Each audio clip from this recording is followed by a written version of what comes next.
नमस्कार बच्चों। आज मैं आपके सामने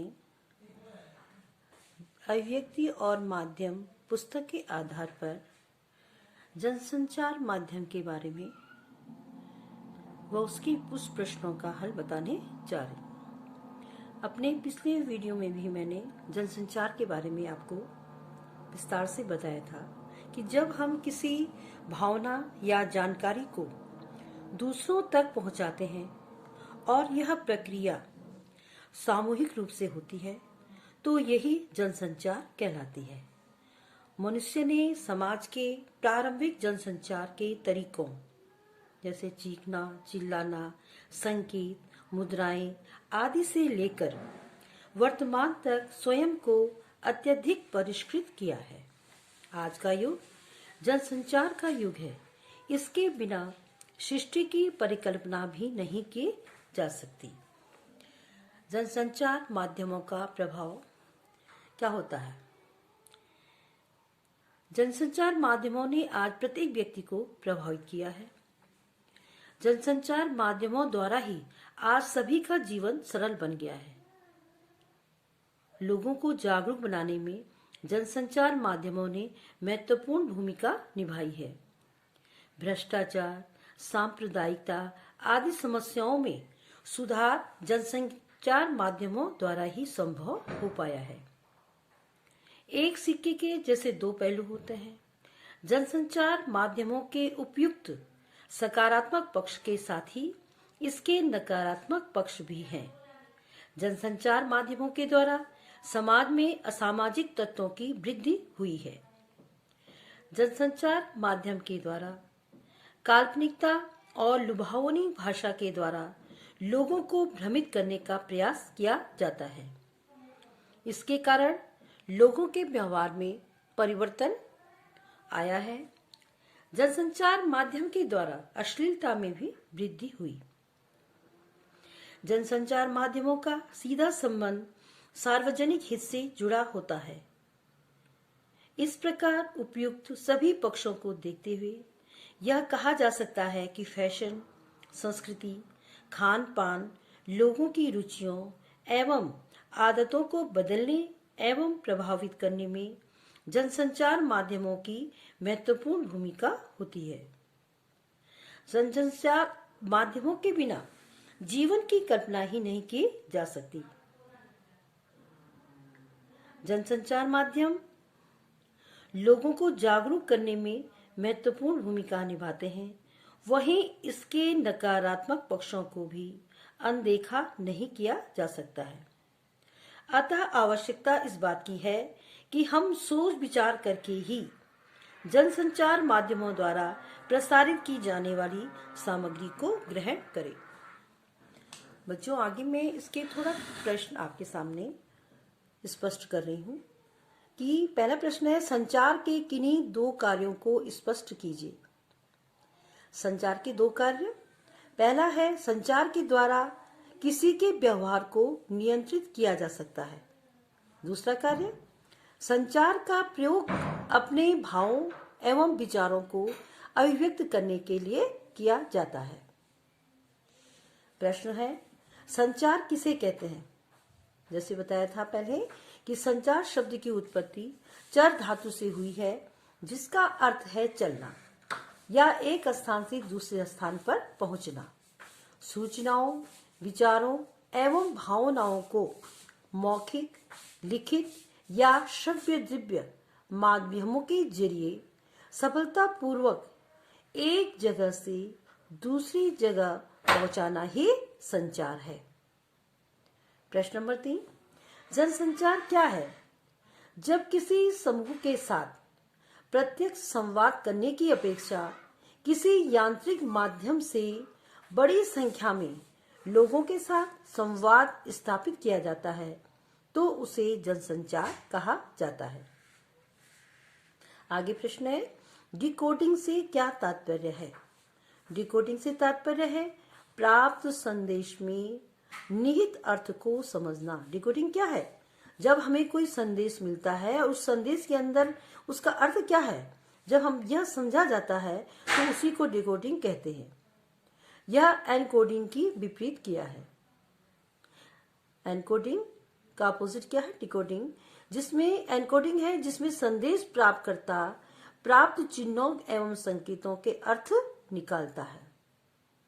आगे है शोर क्या है? जनसंचार की भाषा में शोर क्या है? संचार प्रक्रिया में आने वाली जो बाधाएं होती हैं उनको शोर कहते हैं, और यह भौतिक, तकनीकी या मानसिक भी हो सकता है, और इसके कारण संदेश अपने मूल रूप में प्राप्तकर्ता तक नहीं पहुंच पाता है। या कैसे भी हो सकता है, भौतिक, तकनीकी और मानसिक, और बीच में मतलब जो बाधाएं आ जाती हैं, जो संचार हम देना चाह रहे हैं, जिस संदेश को हम पहुंचाना चाह रहे हैं, वह संदेश प्राप्तकर्ता तक पर्याप्त रूप से नहीं पहुंच पाता, बीच में कोई बाधाएं आ जाती है, तो उसको शोर कहते हैं। अंतःवैयक्तिक संचार किसे कहते हैं? वह संचार जिसमें संचारक और प्राप्तकर्ता एक ही व्यक्ति होता है, उसे अंतःवैयक्तिक संचार कहते हैं। अपने मन ही मन में वह संचार होता है, जैसे पूजा करना, ध्यान लगाना, यह क्या है? अंतःवैयक्तिक संचार का उदाहरण है। हम पूजा कर रहे हैं तो हम अपने मन में ही अपने से ही बातें करते चले जा रहे हैं, तो संचारक क्या है? प्राप्तकर्ता, और जो संचारक है जो वह एक ही व्यक्ति है। समूह संचार का उपयोग कहाँ होता है? समूह संचार का उपयोग समाज एवं देश के सामने उपस्थित समस्याओं का बातचीत एवं बहस के जरिए हल करने के लिए होता है। वहां पे क्या है? समूह के आधार पे काम होता है। और वह क्यों होता है? समाज एवं देश के जो सामने उपस्थित समस्याएं होती हैं, उनके द्वारा, समूह के द्वारा ही हम बातचीत और बहस के जरिए उस समस्याओं का हल करते हैं। जनसंचार के कौन कौन से कार्य हैं, स्पष्ट करें। जनसंचार के कार्य हैं सूचना देना, मनोरंजन करना, ज्ञान एवं शिक्षा देना, जागरूकता, निगरानी एवं नियंत्रण, विचार विमर्श। आगे प्रश्न है, मुद्रण माध्यम के अंतर्गत कौन कौन से माध्यम आते हैं? मुद्रण माध्यम के अंतर्गत समाचार पत्र, पत्रिकाएं, पुस्तकें आदि शामिल हैं। मुद्रण माध्यम मतलब छपा हुआ, प्रिंटिंग, तो उसमें क्या है? समाचार पत्र, पत्रिकाएं और पुस्तकें आदि शामिल होती हैं। जनसंचार के प्रमुख माध्यम कौन कौन से हैं? जनसंचार जिसके द्वारा हम संचार करते हैं, वह कौन कौन से माध्यम है? तो इसके प्रमुख माध्यम निम्न है जो हम बताने जा रहे हैं आपको। जनसंचार के प्रमुख माध्यम कौन कौन से हो सकते हैं?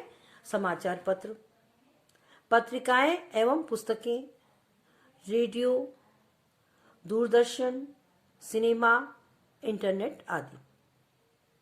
इनके द्वारा हम जनसंचार करते हैं। समाचार पत्र, पत्रिकाएं, रेडियो हो गया, दूरदर्शन हो गया, सिनेमा हो गया और इंटरनेट। आगे प्रश्न है, संचार जीवन की निशानी है, इसको स्पष्ट करना है। तो संचार जीवन की निशानी है। सामाजिक प्राणी होने के कारण मनुष्य अपनी भावनाओं को दूसरे तक संप्रेषित करना चाहता है। अगर हम समाज में रहते हैं तो हमें अपने भावनाओं को अभिव्यक्ति का माध्यम कोई न कोई जिसके द्वारा, जिसके पास हम अपनी भावनाओं को व्यक्त कर सके, तो हमें ऐसा चाहिए। तो सामाजिक प्राणी होने के कारण मनुष्य अपनी भावनाओं को दूसरे तक पहुंचाना चाहता है, और अपनी भावनाओं एवं विचारों को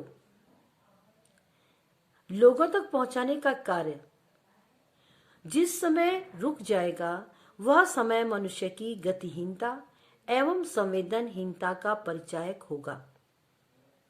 अगर संवाद ही नहीं है तो मनुष्य की क्या है? गतिहीनता है। तो इसका अर्थ यह है कि गतिशील एवं संवेदनशील मनुष्य के लिए अपनी भावनाओं एवं विचारों की अभिव्यक्ति अनिवार्य है। कोई व्यक्ति क्या है? गतिशील है, संवेदनशील है, मतलब उसको आगे बढ़ना है, उसके अंदर कोई क्रिया है, क्रियाकलाप है, तो उसको अपनी भावनाओं और विचारों को अभिव्यक्त करना ही है, अन्यथा वह मृतप्राय हो जाएगा। और इसलिए कहा जाता है कि संचार ही जीवन की निशानी है। अगर हम संचार नहीं कर रहे हैं, हमारे अंदर गतिशीलता नहीं है, तो वहां पे क्या है, हमारा शरीर मृतप्राय हो गया। तो इसलिए संचार जीवन की निशानी है, यह सही है। जनसंचार की प्रमुख विशेषताएं हैं। पहला है, जनसंचार माध्यमों के द्वारा प्रकाशित एवं जो प्रसारित संदेश होते हैं उनकी प्रकृति क्या होती है, सार्वजनिक होती है। इसमें संचारक और प्राप्तकर्ता के बीच प्रत्यक्ष संबंध नहीं होता है। जनसंचार माध्यम में द्वारपाल होते हैं जो इन माध्यमों से प्रकाशित या प्रसारित होने वाली सामग्री को नियंत्रित एवं निर्धारित करते हैं।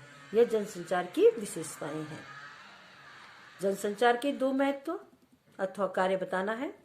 तो पहला है, जनसंचार का प्रमुख कार्य शिक्षा प्रदान करना है। इसके द्वारा मनुष्य का बौद्धिक विकास होता है। दूसरा, जनसंचार देश विदेश से संबंधित विभिन्न विषयों की जानकारी प्रदान करता है। आगे प्रश्न है कि संचार के प्रकार कौन कौन से हैं। संचार के प्रकार कौन कौन से हैं?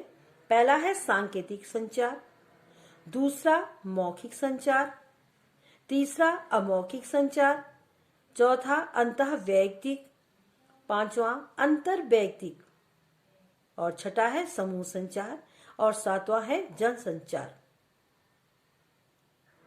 इन सभी के बारे में मैंने आपको विस्तृत से अपने पिछले वीडियो में बताया था।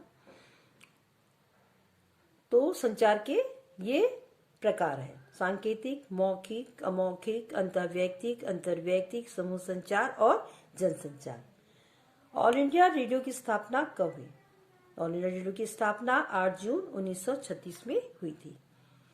बच्चों, मैं अभी अपना यह पाठ जो है यहीं पे समाप्त कर रही हूँ। अब अपने नए भाग में मैं नए पाठ के साथ प्रस्तुत होंगी और जनसंचार माध्यम के बारे में ही अन्य चीजों के बारे में मैं आपको बताऊंगी। नमस्कार।